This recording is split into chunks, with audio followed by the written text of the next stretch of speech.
그 모든 것을 다 박근혜에게 미루고 나와버렸습니다. 시켜서 한 일인데 내가 어쩔 것이냐, 공무원으로서 그런 논리로 방어를 했다라고 그래요. 결국에는 우병우에 의해서 박근혜 탄핵 사유가 하나 더 추가되는 측면. 근데 이게 좀 되게 이율배반적인 측면이 있어요. 뭐가 있냐면 이재용이 구속 기각됐을 때 보수단체들 그 사람들이 환호했잖아요. 근데 이재용은 박근혜가 강압해서 그렇게 된 거라고 이야기를 했던 거거든. 박근혜 탄핵 사유는 계속 추가되고 있는 거예요. 뇌물죄 때문에 죄의 경감이 좀 달라지는 측면이 없지 않아 있지만 마찬가지로 우병우마저도 박근혜를 팔고 나왔다. 그 정도가 된다면 탄핵이 되는 국면에서 박근혜가 느끼는 배신감 정말 대단할 거라는 생각이 듭니다. 그리고 실제로 문고리 3인방들도 지금 현재 특검 조사받고 또 헌재에 나오네 만에 여러 가지 이야기가 있었지만 결국에는 박근혜에게 유리한 증언은 한마디도 안 했다라고 그래요. 그러니까 문고리 3인방 그렇지, 우병우 그렇지, 그 박근혜 권력에 기생해서 호가호위하던 자들이 결국엔 박근혜를 다 버리는 모양새입니다. 그들한테 박근혜는 주군이 아니라 도구였던 거예요. 좋은 표현, 좋은 표현. 타고 다니는 말이나 끌고 다니는 차에 불과했지 결코 그들이 주체였다고 생각하지 객체로 생각하지 않는 거지.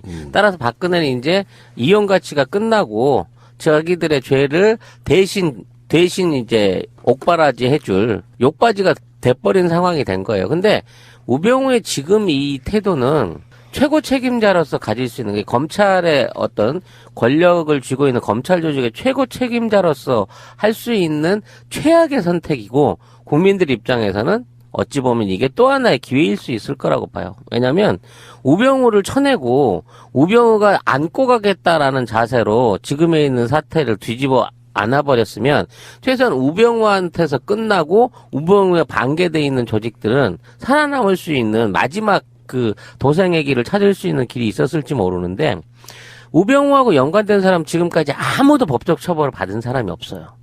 우아래로.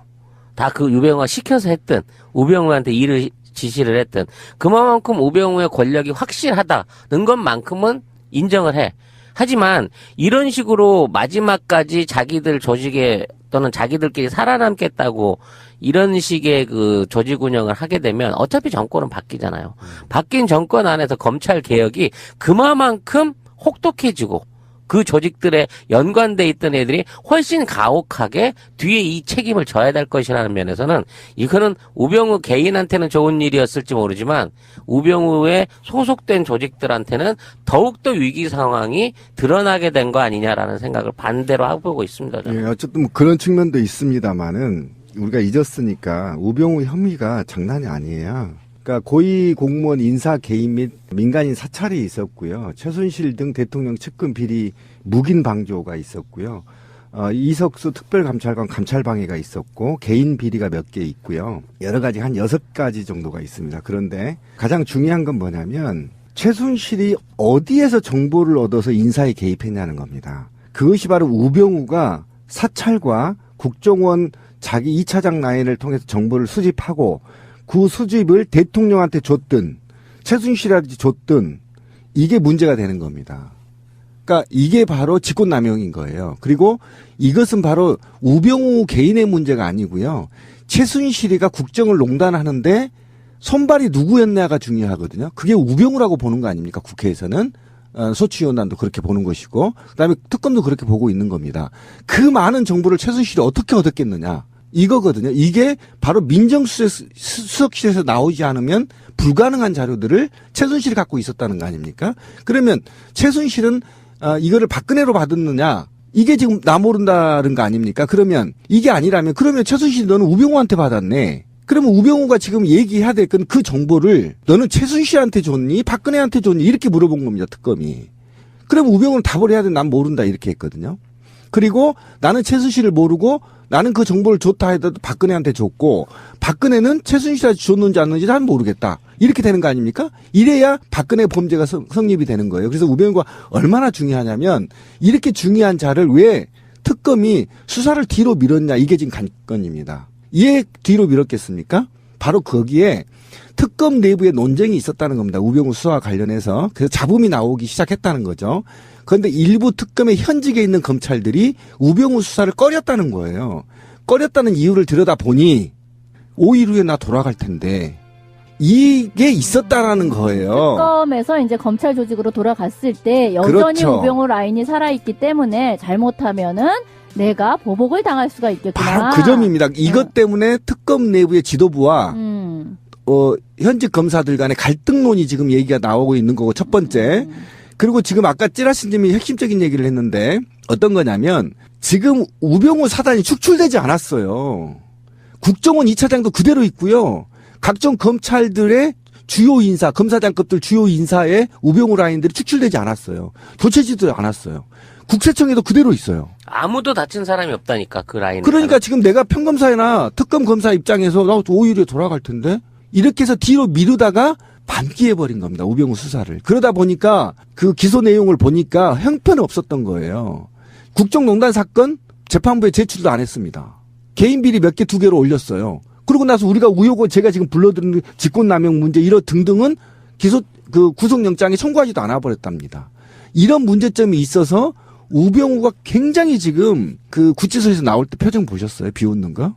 아 정말 짱돌로 입을 조사버리고 싶더라. 이게 입 다문 미소 있잖아요. 찍 웃으면서 오는데 그거는 바로 특검을 비웃는 게 아니에요. 국민 80%를 비웃는 겁니다. 개자식이에요. 니들이 날 잡아? 그러니까요. 바로 이렇게. 그겁니다.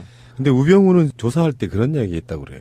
결국은 자기 디스도 한 거예요. 뭐냐면은 나는 대통령이 지시사항 내려주면 아래로 전달하고 아래에서 보고 올라오면 거기 받아가지고 보고하고 그랬다는 거예요. 가장 중요한 국정농단의 핵심인 최순실에 대해서는 아직도 몰랐다 그러잖아요. 그렇죠.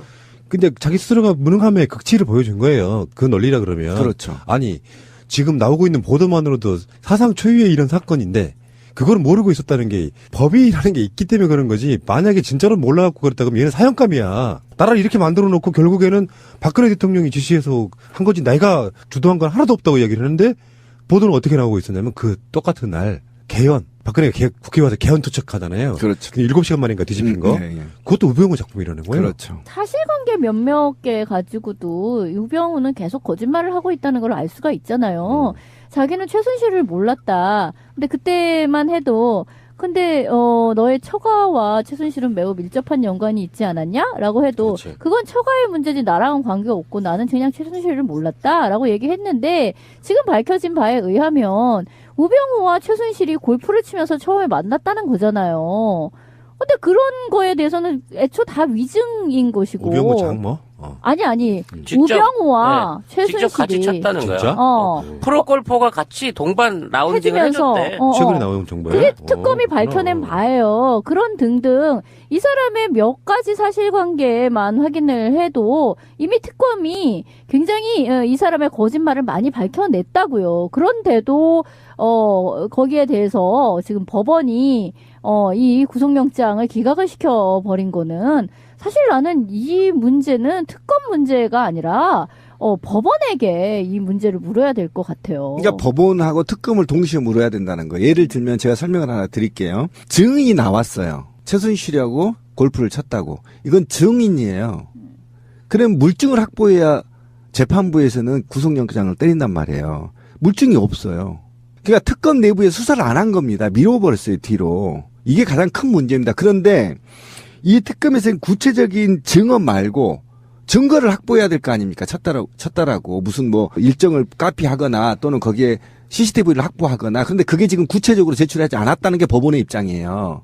그러니까 이것만으로는 구속을 못 시킨다는 겁니다. 구속 사유가 부족하다는 거예요. 그러니까 이런 방식으로 우병우의 제목에 대해서 우리가 얘기한 6가지 제목에 대해서 하나하나 하지 않고 2건만 올린 겁니다. 2건만. 그러면 2건을 올렸다는 이유는 그만큼 보강 수사를 안 했다라는 증거잖아요. 특검에서. 그거를 그렇게까지 바라볼 시각이 없는 게 우병우 근무처 청와대 서브만 압수수색해도 그런 측면이 있어가지고 그렇죠. 그런 것도 법이 참 있긴 하죠. 미비점이 은닉 또는 범인이 암약했을 것으로 예상되는 거기를 권력이 압수수색을 못하게 해. 그래서 이 사람이 우병우가 구속되지 못한 결정적인 이유가 청와대 압수수색을 못한 거거든.